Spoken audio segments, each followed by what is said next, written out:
술의 절제. 선생께서는 음식을 절제하지 않는 사람은 성공하지 못한다고 하셨는데 당나라의 이태백은 술을 많이 먹었던 것으로 유명합니다. 그는 지금까지 현인이라는 소리를 듣고 있는데 대인은 음식을 절제하지 않아도 되는 것입니까? 술을 많이 먹으면 마음이 흐려질 수밖에 없습니다. 술을 많이 먹어도 마음이 흐려지지 않는 사람은 천하의 명성을 떨치는 것입니다. 소인은 술을 많이 먹으면 마음이 흐려져 만사가 꼬이게 되는데 어찌 이를 잘해낼 수 있겠습니까? 이태백은 술을 많이 먹기를 만인보다 더했다고 해도 마음이 흐려지지 않았으니 참으로 천하호걸입니다. 이태백도 술을 많이 먹고 정신없이 행동했다면 지금처럼 유명해지지는 않았을 것입니다. 사람들은 이태백이 술과 고기를 마구 먹었을 것이라고 생각할지 모르나 모절제하게 먹은 것은 아닙니다. 이태백은 술 100잔에 시 100편을 지었다고 하니 술 한 잔에 시 한 편이라는 절제가 있었던 것입니다. 술 한 잔에 시 한 편을 짓는데 어찌 마구 먹을 수 있겠습니까? 여담이지만 이태백은 현인이라기보다는 재기가 뛰어난 사람입니다. 무릇 현인이란 자기가 좋아하는 일을 잘하는 사람이 아니라 천하의 도를 명백히 하여 세상에 알리는 사람입니다. 식사는 절제하지만 술을 절제할 수가 없습니다. 운명에 지장이 있습니까? 술을 많이 먹으면 몸이 상하는 것을 알면서도 과음하는 사람이 많습니다. 술도 음식이기 때문에 절제해야 하죠. 한두 잔이 나쁘다고 할 수는 없으나 많이 마시면 반드시 명을 줄입니다. 대개 술을 조금 마시면 맛있는 듯 웃음을 짓지만 많이 마시면 쓴맛이 나고 괴로운 듯 얼굴을 찌푸리고 자신도 모르는 등 큰 동작을 합니다. 사람은 신명으로 살아가는데 얼굴을 찌푸리는 것은 신명이 괴롭기 때문입니다. 술을 많이 마시면 숨을 가쁘게 내쉬고 머리가 깨지는 괴로움을 당하기도 합니다. 다음날 뱃속이 이상하고 울렁거릴 때에야 후회하지만 모절제한 사람은 다음에도 똑같이 분에 넘치게 술을 마십니다. 술에 취하면 자신을 잊고 더욱더 많이 먹으려 하니 자신이 누군지도 모르고 불 속으로 날아드는 불나방과 같습니다. 수년간 이렇게 스스로 괴롭히는데 어찌 장수할 수 있겠습니까? 한두 잔의 가벼운 술로 크게 먹는 술을 대신하여 명을 줄이는 일이 없어야 합니다. 술과 고기를 즐기면 좋지 않다고 말씀하시는데 저는 술과 고기를 즐겨왔는데 아직까지 건강합니다. 술과 고기도 사람에 따라 좋은 사람이 있습니까? 술과 고기를 많이 먹는 사람은 당장 조심하지 않으면 노년에 나쁜 일이 생깁니다. 술과 고기를 많이 먹으면 겉으로 보기는 좋아도 몸이 야무지지 않고 탁해집니다. 뼈와 살, 피부가 서로 상응해야 건강한데 당신은 겉으로는 튼튼해 보여도 속이 허약합니다. 술과 고기로 피가 많아져 심기가 자연히 이완되어 좋아 보이는 것뿐입니다. 사람은 심기가 근본인데 심기가 빠진 사람 중에 성공한 사람은 천하에 없습니다. 간절한 소망은 이루어진다. 운이 나빠 크게 고생하고 있습니다. 어떻게 소원을 빌어야 여기서 헤어날 수 있습니까? 간절한 소망을 담아 기도하면 그것이 천지에 차면 자연스럽게 이루어집니다. 그러나 천일 밤낮을 기도해도 진실이 없으면 신의 가호가 있겠습니까? 진실로 신에게 빈다는 생각이 있다면 목숨도 아깝지 않다는 각오가 있어야 합니다. 식은 나의 목숨을 기르는 근본입니다. 그러니 이것을 바치는 것이야말로 목숨을 바치는 것과 같습니다. 평소에 한 공기의 밥을 먹었다면 반 공기로 줄여 신께 바치세요. 실제로 식사를 바치는 것이 아니라 밥상을 대할 때마다 신께 기도하는 마음으로 바치면 됩니다. 지금 반 공기를 드립니다 하고 마음속으로 기도하고 반 공기의 밥을 먹으면 됩니다. 먹지 않은 반 공기는 신이 즉시 받아줍니다. 신은 정직한 사람의 머리 위에 계신다고 했습니다. 물건을 직접 받는 것이 아니라 그 마음과 뜻을 받는 것인데 충분히 먹고 신에게 매일 맛있는 음식을 따로 해서 바쳐도 신은 좋아하지 않습니다. 자신이 먹을 것을 아껴서 올리는 뜻만을 받는 것입니다. 셋을 먹었다면 둘을 먹고 둘이었다면 하나만 먹고 하나였다면 반을 먹어서 그 덕을 키우면 세상에 이루어지지 않을 소원은 없습니다. 이렇게 기원하면 작은 소망은 1년이나 3년이면 이루어지고 큰 소망은 10년이면 충분히 달성할 수 있습니다. 죽을 때 괴로움이 없으려면 훌륭한 분들을 많이 알고 있으나 음식 절제로 신의 뜻에 가까워졌다는 말은 처음 들어봅니다. 아무리 선생님의 도가 높다고 하셔도 좀 지나친 것 아닙니까? 마음이 동요하지 않아야 신의 뜻에 가까워집니다. 마음이 혼란스러워지는 것은 다 음식이 원인이므로 음식을 절제하면 마음이 안정되고 작은 일에 동요하지 않습니다. 술과 고기를 먹으면 마음이 쉽게 흥분되고 흐트러져서 생각지도 않은 나쁜 짓을 하게 되며 또한 과식하면 몸 안에 기가 무겁게 되어 마음의 제갈길을 정하지 못합니다. 수행을 깊게 하는 사람들은 오후 4시 이후에는 음식을 먹지 않아야 합니다. 이런 방법은 다 기를 고요하게 하여 마음을 다스리기 위한 것으로 음식을 절제하지 않으면 밤낮 기도를 한다 해도 마음이 항상 혼미하니 어찌 신을 만날 수 있겠습니까? 다시 말하지만 진정 신을 만나고 싶은 열정이 있다면 자신이 먹는 것을 줄여 마음속으로 신께 드리면 됩니다. 음식을 절제하는 것은 현재와 미래에 다 도움이 되는 일입니다.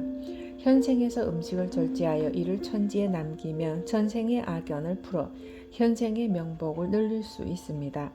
현생에서부터 안락세계에 사니 자연스럽게 임종 또한 편안할 수 있습니다. 사람이 죽을 때 모습을 보면 어떻게 살았는지 알 수 있습니다. 죽을 때 괴로운 마음이 없으면 다가올 세상에도 괴로운 마음이 없는 세계에서 살게 됩니다. 현생에서 음식을 절제하여 이를 천지에 늘리면 반드시 미래로 가져갑니다. 현생을 바탕으로 미래의 도움을 얻는 것입니다. 자식을 키울 때 좋은 것만 먹이고 좋은 옷만 입히면 커서도 좋은 사람이 된다는 이야기를 들었습니다. 선생께서는 자식을 어떻게 키워야 된다고 생각하십니까? 무릇 깨달은 사람은 조식을 먹고 물만 마셔도 즐거움이 넘친다고 했습니다.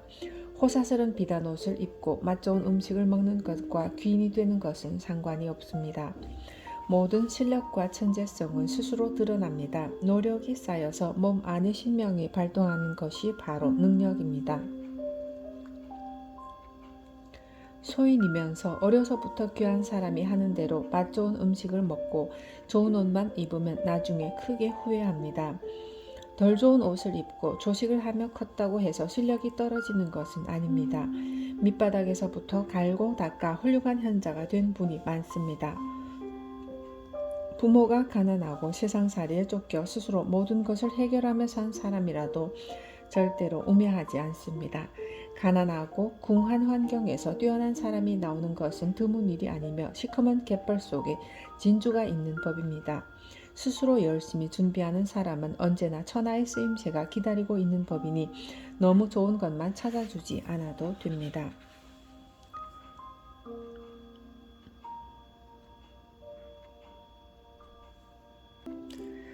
마음은 없어지지 않는다. 선생님은 항상 심신은 묘법이라고 했는데 무엇이 묘이고 무엇이 법입니까? 사람을 포함하여 모든 만물에는 스스로 지닌 모습이 있습니다. 겉으로 드러난 모습뿐 아니라 자신이 의식하지 못하는 속모양까지 모두 다른 상을 하고 있습니다. 상에는 유상과 무상이 있는데 유상은 보이는 것이라 쉽게 생각하고 무상은 어렵게 생각하는 것이 일반적입니다. 유상은 형체가 있는 것을 말합니다. 형체가 있는 모든 것은 다 각자 살아가는 법이 있습니다. 형체가 있는 것은 사라짐이 있는 법입니다. 그래서 신체를 법이라고 하는 것입니다. 이것을 알아가는 과정이 인생이며 공부입니다. 유상은 형체가 있어서 쉬워 보이지만 수시로 바뀌기 때문에 실제는 어렵습니다. 무상은 형체가 없지만 모든 것이 명명백백합니다. 무상을 아는 것이 진정으로 아는 것이라고 할 수 있습니다. 무상은 곧 마음입니다. 마음은 무형으로 생김과 없어짐이 없습니다. 흔히 마음의 움직임을 묘하다고 합니다. 원래 우리의 본성은 미묘한 마음에서 시작해서 밖으로 그 형색을 드러내는 것이 이치입니다. 그리하여 심의 묘와 신의 법을 알게 되면 천지의 이치를 알아볼 수 있는 것입니다. 묘법이란 이런 깊은 이치를 표현하는 말입니다. 세상 모든 것에 신이 깃들어 있다. 스승님, 천지가 개벽할 때 가장 먼저 생기는 것이 신이라고 들었습니다. 그러면 만물과 신 중에 어느 것이 먼저입니까? 세상 사람들은 항상 어느 것이 먼저냐라는 되지도 않는 질문을 합니다.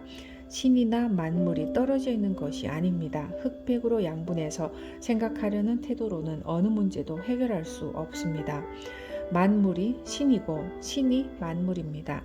만물은 신의 모습이고 신은 만물의 근본입니다. 이렇듯 만물은 신과 같이 높은 존재인 것입니다. 이런 이치를 깨달아 사람과 만물을 소중하게 여겨야 합니다. 세상 모든 것에 신이 깃들어 있다는 것을 알고 만물을 소중히 여기는 사람은 마침내 신의 보호를 받으며 도에 가까워집니다. 무릇 다른 사람의 인생을 지도하는 사람은 이런 이치를 먼저 깨달아야 합니다. 이 이치를 천하에 퍼뜨려 모든 사람이 실천하게 하는 것이 스승의 몫입니다. 이치를 알지 못하는 스승은 만물이 나날이 새롭게 변하는 것조차도 알지 못합니다. 이런 사람이 스승으로 있으면 오히려 사람들에게 해를 끼칠 수도 있습니다. 스승은 사람의 행동을 보고 그 마음을 면밀히 관찰하여 개개인에 따라 실천해야 할 덕행을 가르쳐야 합니다. 마음이 반석과 같이 될 때까지 더욱 행동을 조심스럽게 가르쳐야 합니다. 또한 이치를 스스로 터득할 수 있도록 도와줘야 하고요. 운명학의 비결. 운명학을 공부하는 방법을 알려주십시오. 운명학의 비결. 운명학을 공부하는 방법을 알려주십시오. 책만 파고들면 운명이 보이지 않습니다. 상의 기륭을 분명히 밝히려면 언제나 절제해야 하며 만물이 낭비되는 것을 하늘과 땅이 손상되는 것으로 여기고 사소한 것이라도 낭비하면 안 됩니다. 이처럼 3년을 절제하면 다른 사람의 상이 뚜렷이 보이기 시작해요. 운명학자는 항상 스스로 실천하여 자연의 기륭을 몸에 간직하고 참뜻을 깨달은 후에 다른 사람의 상을 보아야 합니다. 이치를 깨닫지 못한 사람은 운명을 감정해도 어째서 기륭이 있는지 알 수 없으며 기륭을 모르는 운명학자들은 운명도적이라고 할 수 있습니다. 상을 보러 온 사람 중에 도박이 직업인 사람이 있었는데 이 사람의 상을 보니 찢어지게 가난한 것은 물론이고 머지않아 불구가 될 운명이었는데 이 사람은 젊을 때부터 음식 낭비를 엄청나게 싫어하던 사람이었습니다. 가끔 도박으로 큰 돈을 벌면 흥청망청 써버리기는 했지만 음식을 삼가하고 죽을 먹는 것을 즐겼습니다. 심지어 겨울에 떠내려오는 풀잎들을 모아 먹을 수 있는 것들은 정성스럽게 먹었습니다. 이 사람은 배운 것도 없고 내세울 직업도 없었지만 음식으로 천지의 덕을 쌓아 마침내 유복하게 되었습니다. 아주 좋지 않은 운명이라도 음식을 근본으로 검소한 생활을 지키면 출세할 수 있습니다. 운명은 정해진 것이 아니다. 선생님은 천하제일의 관상가라고 소문이 대단하십니다. 그런데 왜 음식 절제만 강조하시고 인생의 기륭에 대해서는 자세한 말씀이 없으십니까? 내가 왜 상을 보는 줄 아십니까? 상이란 스스로 몸을 다스리고 천하를 다스리는 태도이기 때문에 나 혼자서 알아서는 안 되기 때문으로서 많은 사람을 모아 그 도를 가르치기 위해서 상을 보고 기륭을 판단해 주는 것입니다. 근래에 와서는 사람들에게 도를 가르치기만 할 뿐 기륭은 말해주지 않는데 왜 그런 줄 아십니까? 도를 행하면 기륭은 의미가 없어지기 때문입니다. 도의 근본은 식이요 식을 근본으로 하여 도가 시작되니 음식에 관한 말을 많이 할 수밖에 없으며 상은 있다가도 없고 없다가도 있는 것으로 기륭이란 처음부터 확정된 것이 아닙니다. 식을 절제하면 심신이 엄중해지므로 당연히 몸과 천하를 다스릴 수 있는 근본이 섭니다. 천지의 이치를 깨닫고 그것을 근본으로 하여 기륭을 판단해야 합니다. 이치를 모르는 보통 사람들도 음식을 절제함에 따라 그 법칙을 하나둘 깨닫는 것을 많이 보아왔습니다. 천하의 이치가 마음속에 싹 틔우는 모습을 보았고 이치가 마음에 싹 트면 마음이 바르게 되어 몸이 자연스럽게 다스려집니다.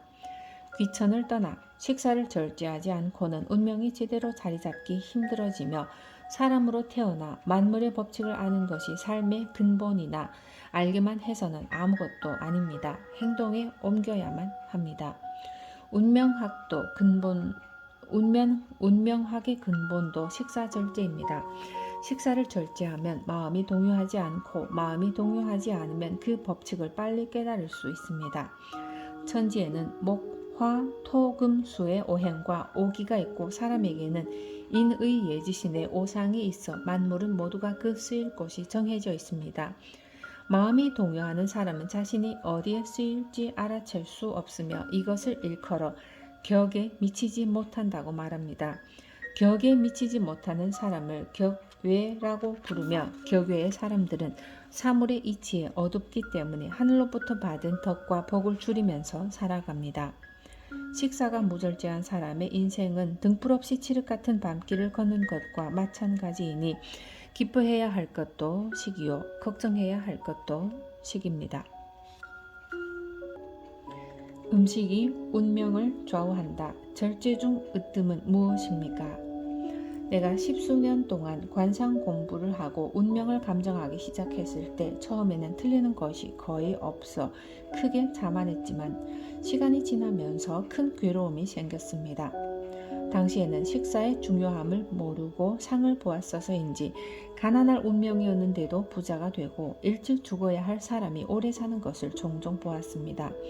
반대로 관상으로는 나중에 부자가 될 사람이었는데도 가난하게 되고 장수할 상을 가진 사람이 요절하는 것도 보았습니다. 운명학자로서 상이 틀린다는 것은 너무나 괴로운 일이었죠. 상을 보아 기륭을 판단하는 것만으로는 모두 맞출 수 없다는 사실도 알게 되었습니다. 고단한 수행 끝에 기륭의 근본이 식사에 있음을 알게 되어 음식의 중요성을 깨달은 이후에 식사의 절제 여부를 알아보고 그에 따라 평생의 기륭을 판단하니 만에 하나도 실수하는 일이 없었습니다. 수년간 사람들에게 이를 가르치고 가르침을 따르는 사람에게 확인 또한 많이 해보았습니다.